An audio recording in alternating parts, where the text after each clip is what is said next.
उत्तर प्रदेश में खास करके जब से भारतीय जनता पार्टी योगी आदित्यनाथ जी की सरकार रही है, किस तरीके से तब एक तबके के ऊपर लगातार प्रहार किए जा रहे हैं, लगातार उत्तर प्रदेश का लॉ एंड ऑर्डर कितना अस्त व्यस्त हो चुका है, ये हम लोग सब देख रहे हैं, न्यूज के माध्यम से देख रहे हैं। वहीं जब उत्तर प्रदेश में विधानसभा का सत्र चालू होता है, जनता उम्मीद करती है कि सूबे के जो मुखिया हैं वो जनता की बात करेंगे, जनता के हित की बात करेंगे। वहीं जब वो इस तरीके की बात करते हैं, इस तरीके के कटाक्ष करते हैं, तो मैं समझता हूं जनता को दुखी होता है, एक दुख होता है। और जहां तक उनकी इस तरीके की बात करने की बात है, तो निश्चित तौर पे हम आपको ये कह सकते हैं कि समाजवादी पार्टी इंडिया गठबंधन को बहुत बड़े अंतर से जीत दिलाई गई है।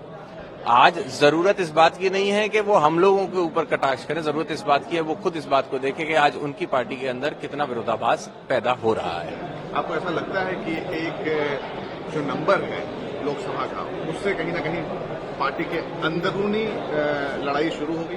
देखिए, वो सारी बातें बाहर निकल के आई हैं। आपने देखा बीते दिनों में किस तरीके से उप मुख्यमंत्रियों का जो रवैया है या व्यवहार है या उनके जो स्टेटमेंट्स थे वो जो उन्होंने दिए हैं, वो सीधे तौर पे सरकार पे कहीं ना कहीं विरोधाभास का एक जिसकी चर्चा हम लोग बहुत समय से कर रहे थे, उसको निश्चित मोहर लगाने का काम कर रहे हैं।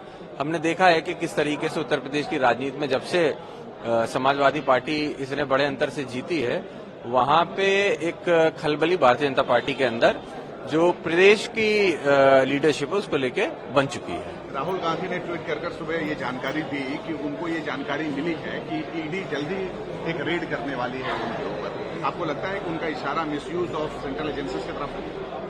देखिए, मिसयूज ऑफ सेंट्रल एजेंसीज हो और मिसयूज ऑफ इवन लैंग्वेज हो, कितनी जगहों पे हमने देखा, इवन पार्लियामेंट के अंदर हमने नहीं देखा। जितनी एजेंसीज की बात जो आप कर रहे हैं, क्यों नहीं है, हमने देखा किस तरीके से नाटकीय तौर पे अगर कोई व्यक्ति भारतीय जनता पार्टी छोड़ के जाता है, अगले ही दिन उसके घर पे रेड होती है। उसी तरीके से अगर राहुल गांधी जी ये बात कह रहे हैं तो निश्चित ये बात सच हो सकती है।